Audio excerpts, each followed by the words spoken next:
یہ ہے مسٹر پاکستان 2024 یاسر شاہ، جنہوں نے کبھی غربت کو اپنے خوابوں پر حاوی نہیں ہونے دیا۔ جب یہ کریشز آئے ہیں تو اس وقت میں نے ٹریننگ بہت لائٹ کر دی۔ میری دلی خواہش تھی کہ میں پاکستان کا ٹائٹل ون کروں۔ اللہ نے مجھے اسی سال میں 3 ٹائٹل دے دیے ہیں۔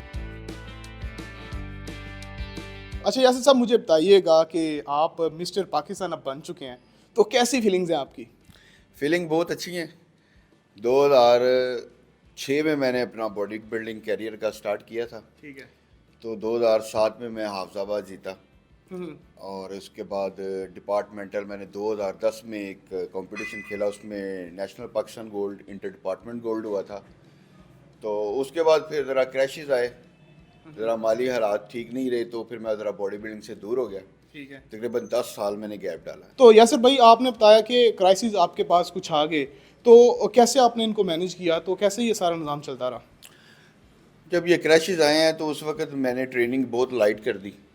نارملی ہفتے کے اندر 2-3 دن میں نے ٹریننگ کر لینی، تو جتنی بھی 200 400 اور 500 روپے تک جو میں مینیج کر سکتا تھا، اس تک ہی ڈائٹ رکھی ہے میں نے، تو اپنے آپ کو تھوڑا تھوڑا مینٹین رکھا ہے۔ ٹھیک ہے۔ تو جیسے ہی پھر تھوڑے سے حالات اچھے ہوئے ہیں، یعنی کہ میں کو پرسنل ٹریننگیں دے کے، تو اس میں جو ارننگ آ جاتی ہے، اور میں پولیس کی طرف سے جاب بھی کرتا ہوں۔ اچھا، آپ پولیس ڈپارٹمنٹ سے بھی؟ جی، میں ڈپارٹمنٹ کی طرف سے، ڈپارٹمنٹ کی طرف سے بھی؟ ہاں جی، تو ادھر سے بھی سیلری آتی ہے، تو جو ان سے میرے ایکسپینسو تھے وہ تو میں جم سے کوشش کر لیتا تھا کہ میں پورے ہوں، تو اس وجہ سے پھر تھوڑا تھوڑا میں مینیج کرتا رہا ہوں۔ تو جب میرے پاس ذرا اسٹوڈنٹ زیادہ ہو گئے ہیں، تو وہ کمیٹیاں ڈال کے 2-4 لاکھ اکٹھا کر کے، تو اس سے پھر ہم نے اس کو سٹارٹ کر دیا کہ جی چلیں یہ میں اس حوالے سے ہی یوز کرتا ہوں۔ اچھا، جس جم میں ہم کھڑے ہوئے ہیں، یہ آپ کا جم ہے کہ آپ کی کسی دوست کا، یا یہاں پر ٹریننگ کرتے رہے ہیں؟ یہ میرے استاد محترم ہیں، استاد فرحان اور مانا ورلڈ جم، اچھا،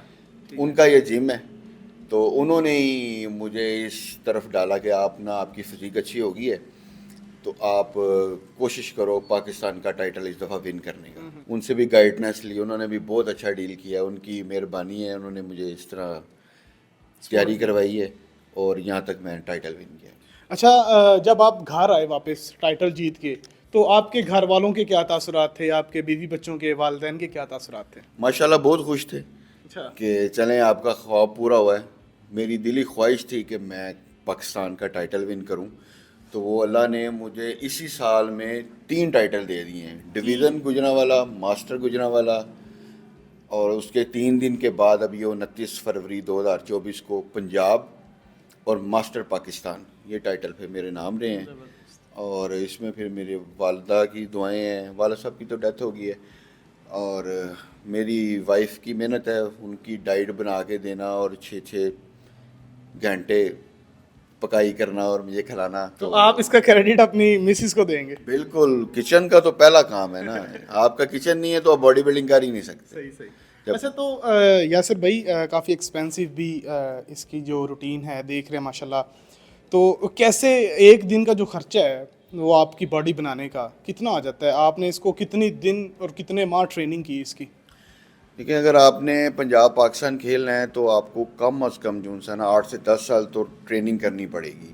اس کے اندر آپ کو 1-2 چھوٹے موٹے کمپٹیشن کھیلنے پڑیں گے، ڈائٹ میں رہنا پڑے گا، اور جب آپ نے ایک ٹارگٹ بنا لیا ہے نا کہ اس سال میں نے کھیلنا ہے، تو کم از کم آپ کو 6 سے 7 مہینے پراپر ڈائٹ کے اندر رہنا پڑے گا۔ وہ ڈائٹ کا ایک دن کا خرچہ جو ہے نا وہ 3 سے 4 ہزار روپیہ ہے آپ کا۔ ہاں، آپ نے بتایا کہ پنجاب پولیس سے آپ کا تعلق ہے، اور کس رینک پہ ہیں آپ؟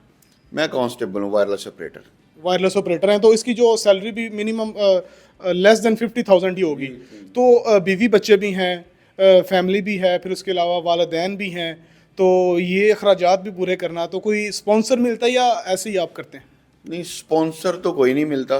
سپانسر تو ہوتا ہے کہ چلیں کوئی ہوٹل وغیرہ یا کوئی فیکٹری وغیرہ ہے یا کوئی مل وغیرہ، وہ آ کے ہمیں کوئی سپانسر کر دے۔ ہاں، کوئی دوست وغیرہ ہیں، وہ تھوڑی بہت ڈائٹ کا ہمارا خرچہ مینیج کر لیتے ہیں، وہ بھی ان دنوں میں جب ہم نے ان کو بتانا ہے کہ یار ہم نے کمپٹیشن کرنا ہے، تو کوئی چکن لے کے دے دیتا ہے تھوڑا بہت، کوئی فش لے کے دے دیتا ہے، کوئی انڈے لے کے دے دیتا ہے، اور جب نہ ہو تو پھر خود مینیج کرتے ہیں، کچھ ادھار اٹھا لیتے ہیں، پھر اس کو اگلے 2 سال تک اتارتے ہیں۔ پھر اس طرح شوق یہ بھی کام ہوتا ہے کہ ادھار پکڑ کے بھی آپ اپنا کام چلاتے جس بندے نے کمپٹیشن کھیلنا ہے وہ مڈل کلاس فیملی سے موسٹلی ہوتا ہے، تو جو بندہ مڈل کلاس فیملی کا سمجھ لیں کہ اس کے اوپر کمپٹیشن میں ادھار چڑھ نہیں تو چڑھنا. آپ کے اوپر اب کتنا ادھار ہے جو آپ سمجھتے ہیں کہ آپ اتارتے رہیں گے یا بس اللہ کا شکر ہے نہیں؟ بس ادھار تو ہے, بس ٹھیک ہے, اللہ اتار دے گا. پنجاب پولیس ڈپارٹمنٹ آپ کا کیسے خیال رکھتی ہے؟ آپ تو ماشاءاللہ مسٹر پاکستان بھی بن گئے ہیں, تو آپ کو لگتا ہے کہ پنجاب پولیس کی طرف سے آپ کو کوئی اپریشیٹ کرے گا؟ آئی جی صاحب اگر یہ ویڈیو دیکھ رہے ہوں تو وہ آپ کو اپریشیٹ کریں. آئی جی صاحب آپ کو پتہ ہے عثمان انور صاحب, میں ملا تو نہیں ہوں کبھی ان سے, باقی ان کی کارنامے دیکھتے رہتے ہیں ڈیڑھ سوشل 2 میڈیا سال پہ تو پھر سارے ہی جانتے ہیں کہ ماشاءاللہ مجھے 18-20 سال ہو گئے ہیں سروس کرتے ہوئے, میں نے اس طرح کا آئی جی نہیں دیکھا. تو بلکہ میری خواہش ہے یہ کہ آئی جی صاحب عثمان انور صاحب سے کہ وہ سپورٹس کے حوالے سے نا, باڈی بلڈنگ کے حوالے سے بھی, جو سے ہم ٹائٹل ونر ہیں یا جو باڈی بلڈنگ کرتے ہیں ان کو کوئی ریلیف دیں. میں یہ چاہ رہا ہوں کہ انہیں نوکری میں کچھ ریلیف دیں کہ تاکہ وہ اپنا جو شو ہے وہ جی, مزید اچھے طریقے سے کم از کم یہ تو ہو کہ چلیں کہ گھر کے قریب ہی نوکری لگ جائے ان کی.